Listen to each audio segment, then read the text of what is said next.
Hey Balancers, welcome to another episode of the Balance Theory podcast. I'm pretty pumped for today's conversation because I feel like I'm a very pragmatic, systems-based person. So with no surprise, I love to-do lists.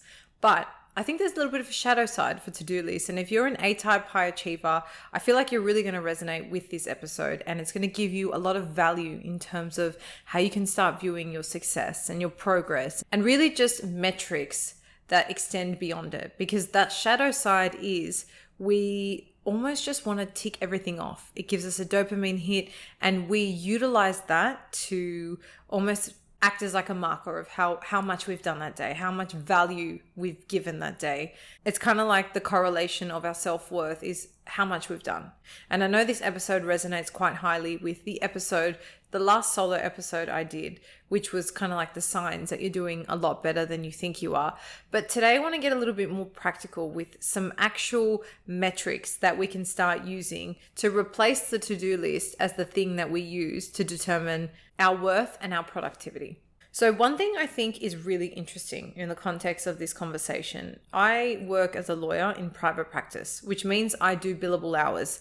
Now, for those of you who've never heard that before, it's basically where I have to bill or account for every 6 minutes. So if I write an email that takes me 24 minutes, that ends up being 0.4 time. Right. And the reason they do that is so they can justify why they're billing clients. It's a very, it's just a practice they've been doing for a long, long time. So literally in my job, my worth, my productivity, my bonuses, all that are reliant on how much time I'm clocking into this system.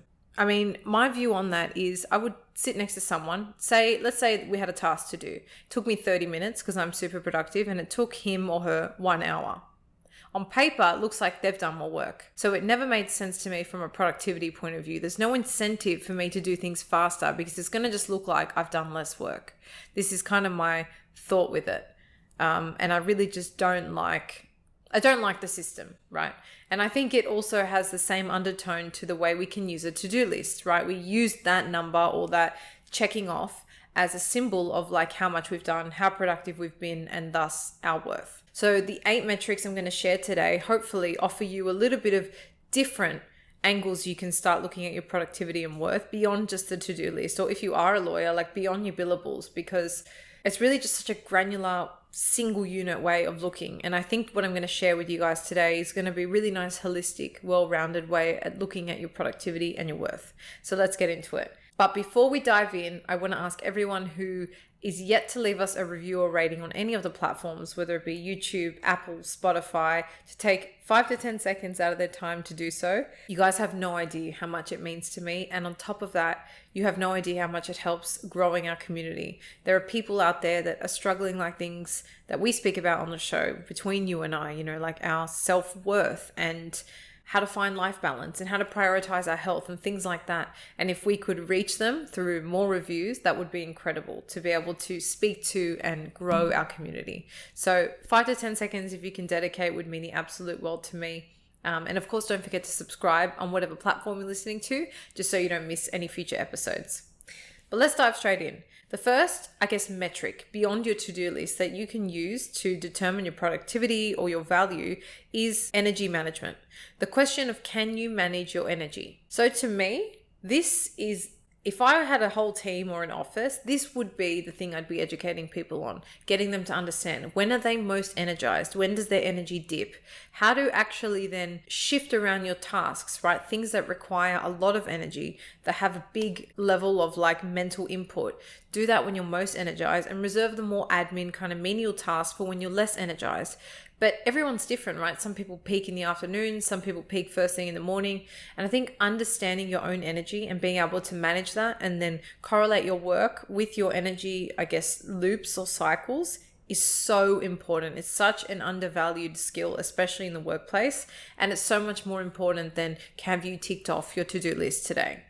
So if you have explored ways to optimize your energy, whether it be through sleep or nutrition or exercise or just generally, like time blocking or curating your to-do list based on your energy, then that is incredible. I think energy management is a great metric over and above have you ticked off your to-do list. The second metric is to ask yourself, how much focus or deep work do you do?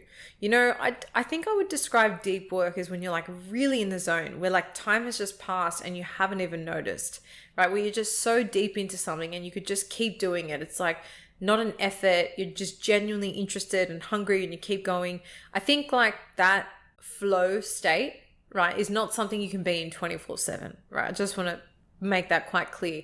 But I think if you can regularly get into that state because your energy management's good, or you really enjoy what you're doing, or you're just able to, within the context of whatever it is you do for work, I think this is a really good metric to show how productive you can be. Because I think you could spend 2 hours in deep work versus 2 hours of like a low energy state, and the output would be completely different, right? And again, like if I was to build those 2 hours in those two different states, then it's not a reflection of my productivity at all, right? So I think looking at it from the point of view of asking yourself how much deep work and focus can I actually get into is a really interesting question to ask yourself, and a metric to use in terms of how productive you're being. The third metric beyond your to-do list to, I guess, understand your worth or your productivity is actually having goals that are process-based rather than outcome-based. So outcome-based is when you're focusing on just what you're going to achieve, whereas process-based to me is more like when you're focusing on who you're going to become. Now, the reason this is important and why it relates to your productivity, I think, is because every day, every activity, every step then becomes a puzzle piece in this journey of you becoming this person, right? So everything has a place. And when you have goals that are set in that way, you're much more immersed in the process. And I think that helps us be so much more productive because there's more intention and purpose behind what we're doing. So I think if you're the kind of person that set process-oriented goals, or you focus and you value the process and you're considering, I guess, kind of every step and what that's forming a part of, like if you have micro habits is something we worked on in our goal setting system. If you're drilling down to that level, then that is a beautiful way to measure your worth and your productivity and actually your growth on an ongoing basis than just focusing on that end goal and only really being satisfied when you hit that end goal. So that's another metric, right? Like looking at the process and the little things that go into that. I think another metric beyond the to-do list when it comes to our value or our productivity is the ability to distinguish and focus on quality over quantity. Now, this one's pretty self-explanatory, but it kind of comes down to that example I shared before too, right? Like it's not about the quantity of work you do or the quantity of time you spend either. It's actually about the quality. I think the emphasis on delivering high quality work rather than simply checking off items on a to-do list is a very important metric for your productivity. And I think we get more joy and value out of producing high quality work anyway. It's like a never ending loop, right? You do productive work that gives you energy to do more productive work and the loop goes on. But I think if you are aware that, or if you can put an emphasis on the quality of your work over the quantity of it, then that's a really good metric to be using as well. I think a fifth metric to look at our productivity and to measure our worth, and this is really underrated actually, is how much we are learning and growing, right? So I think this is undervalued because I think sometimes we look at our growth and our learning as taking away from being productive, right? Like, reading a self-help book or listening to a podcast when we could be working. Sometimes we think of it's just more productive to just work.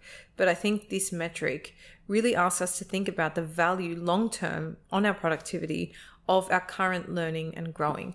And so if you can say that you're constantly putting in attention to detail to your own self-growth and your own learning, then I think that is one of the most productive things that you can do and should be a metric that's given a lot more weighting than, say, a to-do list at the end of every single day. The sixth thing, or the sixth metric beyond the to-do list, is the ability you have to build relationships. And I'll keep this one simple, but I think the skills of networking, collaborating, and having effective communication are all signs of productivity in the context of relationships, and is something that is a great metric, not only for your worth, but for your productivity. The seventh thing and metric is your ability to have feedback, right? And that's not just like having a loop for feedback, so having an outlet where you actually receive feedback and that's actually accessible for you, but then how you process it and onboard it. I, for one, have been the kind of person in the past where I receive feedback and it can be quite jarring. I don't really take it well. But refining that and understanding why I've been so defensive about feedback in the past has allowed me to now take feedback on board and actually grow as a person. And I think having a system or some kind of process for being able to receive and manage feedback is really important to improve your productivity, and is a metric that you can use, right? Feedback in itself is a metric you can use to determine how you're going and how you can be better and do better. And that's not only in work, right? It can be in your relationship. Create moments where you feel comfortable giving each other feedback, or maybe you do like a check-in every now and again. Little things like that, I think, are only going to strengthen who you are as a person, make you more valuable, and of course in a work setting, make you more productive as well. The final metric beyond your to-do list in terms of your worth and your productivity is whether your priorities are your priorities. Now, let me explain this one a little bit deeper. For those of you who have done your own life balance plan, right, and you've worked out your different types of priorities, your non-negotiables and your wants, are those things actually a priority in your life right now? If you guys have no idea what I'm talking about, I'm going to put a link to a free 20-minute workshop. It's live on YouTube, and there is a free kind of workbook that goes with it where you can work out what your priorities are. Now, the reason I say that this is a metric that is even more valuable potentially than a to-do list is because if we can tell ourselves that something is a priority and then keep it a priority, this is so valuable, and it actually makes us so productive because we've got time for all the things that we've identified are the most important to us. That's why I have at least once every 6 months as a minimum a check-in with my balance and my priorities, because you want to make sure that these priorities don't shift or need to be changed, because of course that happens as time goes on. But we want to make sure we've actually got the space for it, and we're able to, it's kind of like that saying, you got to make the most important thing the most important thing. And so this one's all about really self-checking in and saying, if I have priorities and I've kept them as priorities, then that is a metric, right? That is a metric you can use to say or to show yourself value beyond just ticking off your to-do list. If you can go through a month, a week, a whole year of keeping your priorities as priorities, then that's pretty worth celebrating and pretty valuable and creates a pretty special life. So these are my 8 metrics beyond the to-do list. These are things I like to try and think about in moments where I am just getting stuck in my value is tied to the things I'm literally just achieving and doing. And they really help build out a little bit more of a holistic life, right? Different verticals, different avenues of our life. Because sometimes we get so streamlined and focused on our to-do list, which is sometimes just work or admin, right? It can't account for all these other things that really create beautiful aspects of our life or help us be really productive. So I hope you guys got a lot out of today's episode. I'd love to hear your thoughts. If you're on YouTube or Spotify, you can drop your comments at the end of the episode or underneath the video. And if you guys know anyone that would benefit from listening to this episode, feel free to forward it on to them now. Knowledge is great when we hear it, but it's even better when we share it. That's it from me, guys. I'll see you all next week for another episode. And until then, stay balanced.